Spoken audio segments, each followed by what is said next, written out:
Can the Blues still make the top 6 playoff? Vern Cotter has an enormous job to do because right now, that team is mud. They are playing like poo. They've proven a lot of people wrong. James O'Connor has proven a lot of doubters wrong, and I probably put myself in that category. I'll put my hand up there. Oh, hold on. What about the Crusaders last year? I didn't make excuses for them. No, but you are now. You're excusing last year now because those players are back. So if those Blues players came back next year... I'll tell you what, that was a great point, wasn't it? Welcome to the DSPN. He's given him. Oh, there you go. He was forward. Oh, a punch up now in midfield. Fraser's involved. The Devlin Sports Podcast Network. Welcome to the DSPN, people. Martin Devlin, Lachlan Waugh, talking rugby big time. It's Monday, post Super Rugby Round 6. Tony Johnson joining us from Sky Sports. Superb analysis as always. And then Richard Pod Turner looking at some of the bolters, some of the up-and-comers that Razor might be considering for his first All Blacks squad of the year. Plus, what about them Blues? How do they recover from getting slapped around like that? Thank you so much. We have cracked 5,000 YouTube subscribers. We're not stopping there, though. Now we want to double up and get to 10,000. Thank you so much if you have hit that subscribe button for us already. Share, like, leave a comment, but most important, subscribe. And if you're listening across Rover or wherever you find your favourite podcast, thank you again. We put a lot of clips out on social media, Instagram, Twitter, Facebook, TikTok, all of that. But hit the subscribe button and leave us a comment, because on Fridays we comment back on your comments, and that's becoming a very popular segment indeed. But again, thank you so much for hitting 5,000 subscribers for us. What do we learn from round 6 of Super Rugby? We live in an amazing, amazing world, and it's wasted on the crappiest generation of just spoiled idiots. Number 1. For the first time ever, there's more Aussie sides in the top 6 than Kiwis. What? Get that. What does that mean? Well, it means that there's more Aussie sides in the top 6. Yes, top 2 are Chiefs and Crusaders, and then all 4 of those Aussie sides fill the places 3 through 6. We learned that the Drua and MP are still way behind the 8 ball, more on that in a minute, and that the Crusaders are one of the 2 best teams in the competition. That is a fact now. The Blues should be relegated and replaced with Georgia. Our rankings are coming up too, which we do every week. That might happen there. I believe that Moana Pasifika is still being patronised and treated like a novelty side by Super Rugby itself. The competition's official social media site was sending out celebratory Instagram posts Saturday morning, like they've got something to be pleased about. On fire emojis, kind of Superman hero cartoons. For what? They won the second half?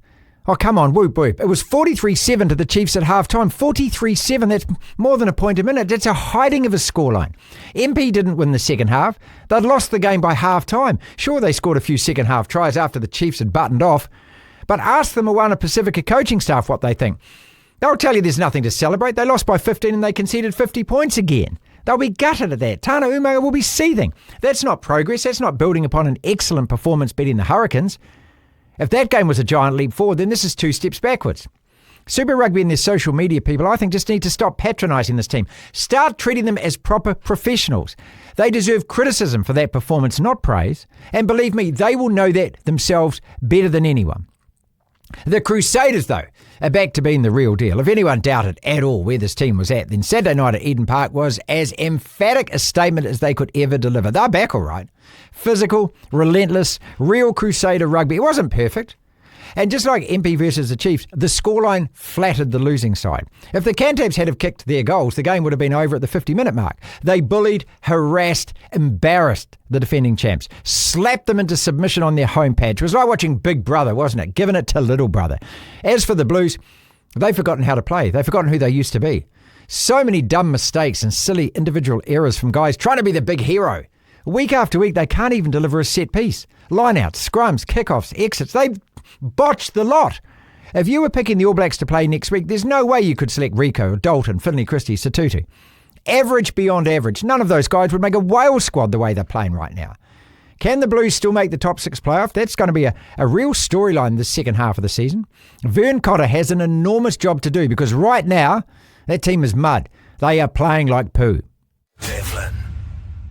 It's time, Lachlan, for our weekly Super Rugby rankings that have caused controversy over recent weeks because there are some out there who think that, we don't take this seriously. Yes, we do. Absolutely, we do.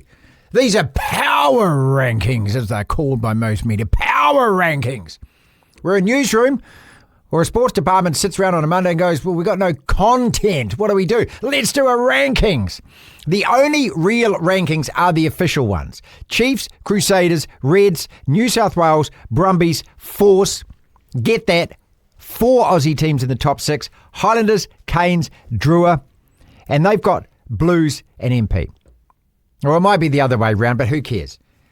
Our rankings, starting from 11, Lachlan, don't even include the Blues anymore. The Blues are gone. The Blues have been relegated out of our Super Rugby rankings. Number 11, Super Rugby Power Rankings from the DSPN, Georgia. Now, I would have also included last year's NPC winner Wellington. However, the Hurricanes are there and they're still there or thereabouts at top 6. So Georgia... Not Wales? No, the Blues are Wales. That's why they're relegated. They're out of there. They're gone. Until you win a few games, Blues, you're not in the rankings anymore. We've got Georgia at 11. At 10, MP. 1-4, back to the drawing board. Way too many easy points conceded. And talking about this with Tony Johnson, who you can watch that interview on YouTube separately if you want. Tony was at Pukekohe. I was really disappointed in that. And I know that MP came back and they scored a few points, sure, but they were well beaten at halftime, 43-7. And, that to me is... after the Hurricanes game, a step forward and 2 steps back. So nothing to celebrate as far as I'm concerned when you concede 50 points in a game, even if you do come back and score a few tries. It's crowd pleasing, but they call it garbage time points in the NFL for a reason, right? The Warriors used to do this all the time. I used to watch it. It's not like they got 3 in the last 10 and they were down by 40. No, they came back within 12, but it's like, I always used to get so frustrated watching the Warriors panel. The Warriors had been down 30-0 to Canberra at halftime. And then the final score would be something like 38-24. Oh, we won the second half. No, you didn't. You lost the game before half time. Yeah, we make jokes about it was a Canberra game in 2022 where the Warriors were up 14-0 at half time and they lost the game 22-14. But the panel was going nuts saying, they got a great first half. But their first half, let's talk about that first. Like, well, no. No, I think you're being a bit harsh on Moana Pasifika there.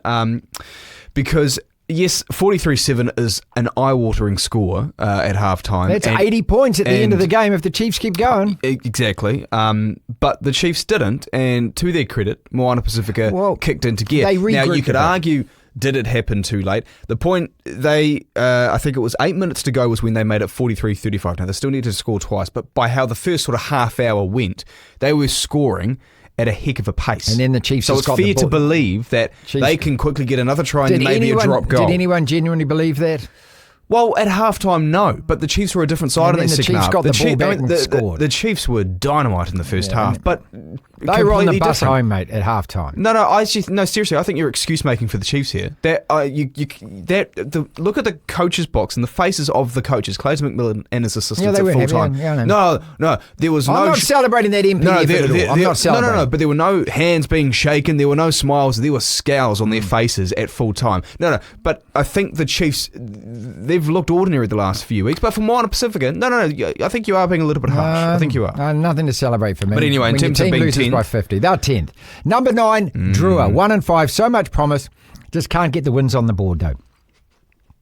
And getting smacked up by the Force by 50 points. Promise. So let's go through their results. Okay, they lost to the Brumbies at home at a place that they don't really lose. Okay, they got dealt to pretty handily by the Brumbies on the road. Yeah, so the Brumbies clearly are a lot better than them. But in between that, they lost 2 other very close games. Well, they beat the Chiefs in atrocious conditions, but they did beat the Chiefs, so well done.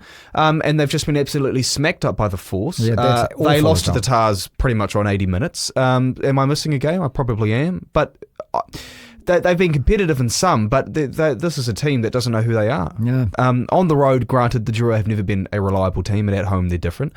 When you concede 50 points in Super Rugby, that's a huge beatdown. To a team that you don't like in the Western Force. You don't like them at all, do you? Well, I've got them at 8. They're 3-3, and I think that's where they are because that's where they deserve to be, and they're not going to make the top 6, the Force.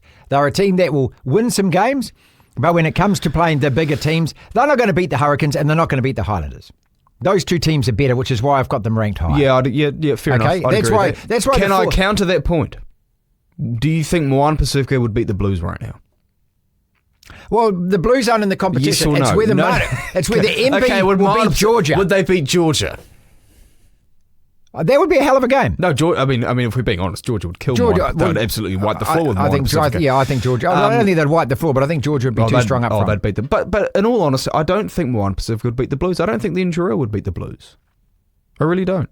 Maybe the Blues making the top maybe 6? I have blue tinted glasses. I don't know. I really don't know. I mean, I think the bye's coming at a good time. The thing is, they're 1-5. Yeah, they lose to the Hurricanes in a couple of weeks. Now, then it's definitely gone. The door is right there. You can afford 6 defeats, I think.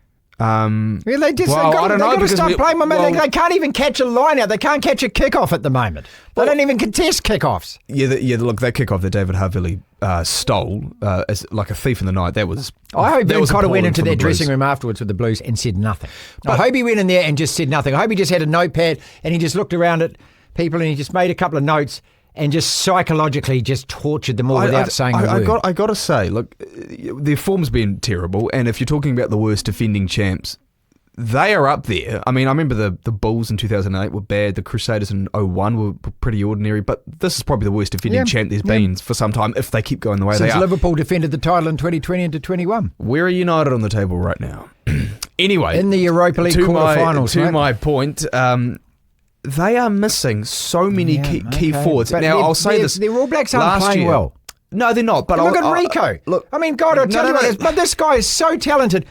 I'm not talking about... Do you reckon he's got a vision problem? I'm serious here. I'm wondering about whether Rico's got a vision problem, because when he gets the ball, he's never able to see what's happening there, and he's never able to see what's happening there. He continually takes the wrong option. We've talked about this. If he's got a guy out there, he goes this way. For a couple of years, if he's got a break on the inside, he goes that way. He's a winger. He's not a midfielder. Put him back on the wing then. Well, they should. And the fact that he's been playing a lot of centre for so long, more so at All Blacks level than Super Rugby level, I think is terrible. You're meant to be at that level, but mate. Back to the point that I was trying to make, which you interrupted. The Blues' style last year, their success was driven by superb set piece and the work from their forwards, mauls, breakdowns, sort of the simplicity of rugby, right? But they were brilliant and they were effective and accurate. Yes. You take out those All Black level players who are all injured, bar a couple who, Oscar Satutu came back and Dalton's in there. He wasn't. He got but you beaten take around. out the majority of those players, particularly the tight 5. Oh, I don't want any excuses. No, but they're not even in the comp. Why are you talking about them? They're not even on the ranking. No, seriously, they're not on the rankings. To take the comedy out of it for a second, you've got to acknowledge that you can't be as good when you're missing those key players. No, I refuse to. I refuse to make excuses for them. What about the Crusaders last year? I didn't make excuses for them. No, but you are now. You're excusing last year now because those players are back. So if those Blues players came back next year... I'll tell you what, that was a great point, wasn't it? You have no counter to that. That was a great point. Number 7, the Highlanders. I surprised myself 2 with and that. 3. 3 narrow losses, but the Reds were better. They've lost to New South Wales, the Canes and the Reds, and on each occasion, the other team was better. So that's where I've got the Highlanders at 7. That's where I've got the Hurricanes above them, 2 and 3, beat the Highlanders to save the season. I think the Hurricanes are the great unknown here. I really do. I don't know how good they are, and I don't know how awful they are. They've beaten the Drua, when the Drua basically had to wander around Napier for 5 hours getting tired before the game, and then they beat the Highlanders. They looked pretty happy in the back of that truck. They beat them, they got lucky, right? I don't know what the Canes are, where they are. Yeah, I'm just looking at the table here. So the Highlanders are 7th. They're 2 and 3, so their record's worse than the Force, but I do agree with that initial point you made a couple of minutes ago that they probably would beat the Force. The Highlanders would win if they had that game, say, today. With the Hurricanes... I think them and the Highlanders are on just the fact that the Hurricanes won again, that probably puts them ahead, fair enough. That's why they're There is an unknown element to them because they don't have the injury troubles that the Blues have had. But we just don't know how good they are or how. So I'm not too sure what to make Number of the 5, the Brumbies, 3 and 3. They've lost the Force, the Chiefs and New South Wales away. And I think the New South Wales loss on the weekend was a surprise result for many. I think most people thought the Brumbies would go there and win. Well, the Brumbies had the edge when you talk about position and territory and all the elements that build up to a win in rugby. The Waratahs, at least the first 2 tries, sort of came out of nowhere. Yeah, but they quick strikes. Yeah, really. So the Waratahs, I think they deserved their win. Oh, they won. And you can't say someone doesn't deserve to win when they win the way they did. So I've got the New South Wales Waratahs at 4 and 1. All of their wins have been at home. But that was a great result against the Brumbies. Yeah, they need a sterner... those games you just have to win. It doesn't matter how you win those games. Those, interstate games in Australia, you've just got to win those games. Yeah. And New South Wales went to the Reds, couldn't do it. Played the Brumbies the next week, did it. Yeah. So they stay at 4. The Reds, 4 and 1 for me. They stay at 3. Still the best team in Oz because they beat New South Wales. At 2, I've got the Chiefs, 5 and 1. lost to the Drua, you could call it lucky versus the Blues, and buttoned off against MP. And I just think this is why I'm picking the Crusaders at 1, because I think right now, and I did this last week and everyone scoffed and mocked and laughed at me, but right now, the best team in the competition is the Crusaders after that win against the Blues, the way they played. Number 1 on the list. Form side. I agree with them being number 1, the manner in which they beat the Blues. Look, the first one to pick it. First one to put the Crusaders top of the table, right here on the DSPN. Well, okay, it kind of helps when they take on the Blues, who I had them last week at number 1. Yeah, I know. I'm saying that to have had them last week at number 1 and then keep them there. I mean, they played the Blues. Hey, the TAB had the Blues favourites to win that game. I know. Now, those people put their nuts and their cash up on the line. So everyone thought it was just... No, it wasn't just them. Bet365 as well. There you go. So, and everyone looked at the Crusaders and said, this would be their comeuppance. Well, they slapped the Blues about is what they did. They physically slapped them. Yeah, there are some numbers behind it. I mean, Rob Penny hadn't won a game away from home as a coach of the Crusaders yet. But just look at the way they played, Lachlan. They got, in the first 2 or 3 minutes, when Dalton Papali'i scored that try, I thought, oh, God, here we go. I got egg all over my face. The Crusaders are going to... And then from that point on, they just strangled the game. They just didn't give them the ball. Yes. For the first sort of 10 minutes, and we were texting during this game, the Blues were tearing the Crusaders open. They were finding gaps everywhere in the field and getting metres pretty damn easily. And then things changed a bit. There was a lot more accuracy from the Crusaders in terms of those, I guess, the set plays and whatnot. But they didn't... It wasn't a consistently perfect Crusaders for 80 minutes. They just got better and better. 70 minutes. They did, but they took advantage of their opportunities. They broke the game open in a number. I mean, Shea Fihaki is almost like another Will Jordan. He's superb. David Harley played really well. They found space when they attacked the line, the Crusaders. And Severus didn't score a try. Severus didn't score a try. And Macca Springer came off the bench, of course. He scored 5 last week. But the Blues... And I'm liking Jordan at fullback too, Rosa. Oh, I think he is the fullback. He started on the wing last year, but then after a while he was... I don't... He has to be the All Black fullback. No, there's no debate about that. There's no debate about that? Well, where do you put McKenzie then? McKenzie's got to go on the bench if Bowden plays. No, this was sorted at the end of last year. Will Jordan is the fullback. But with the Blues... Look, the Crusaders were superb. They took advantage of their moments. The Blues were ordinary. They were making so many mistakes, so many of them. Like I know I defended them about 5 minutes ago, but these players who are playing for them at the moment are making so many errors. A lot of All Blacks making a lot of mistakes. Now the Blues the week prior against the Chiefs looked good. They looked much better than that one that played the Crusaders. Well, what is it then? Is it lack of confidence? Is it just? I mean, you can't keep blaming things. You've still. They look like a team. What went wrong with the Blues is they do what the Blues always used to do. Before last year, when things go wrong, they all play like individuals. And every guy tries to win the game on his own. They fractured as a team. They didn't come together as a team. They fractured as a team. It comes back to the players that they are missing, because you're talking about seasoned All Black type players or close to it, the best in Super Rugby, who are missing from that team. And when you don't have that, it's like Man United when in their heyday, when they've got their best 11. I can't even remember. You can get, and this happened to Liverpool actually the year after we were Premier League champs. We lost our 3 starting centre backs. For the first 4 or 5 matches without Virgil van Dijk, we actually did all right. You can survive the first few weeks, I think, without some key players. But if you're asking a team to do it week on week on week, you're asking these bench players, these reserves, to put together good performances week after week. They just can't do it because they don't have those miles in the tank. So my rankings are right. That's what we're saying. Some of it's right, yeah. I don't think the Blues are last. I don't think they're... No, they're not. Georgia are last. Yeah, okay. Yes, Georgia are last. But being serious for a second... I think the Blues are still a better team than Moana Pasifika, and maybe the Enduro, I'm not too sure. But I think if those 3 teams played each other, I think the Blues beat both of them. Even with these players out, I think they would. They're not even in it. They got relegated. DSPN.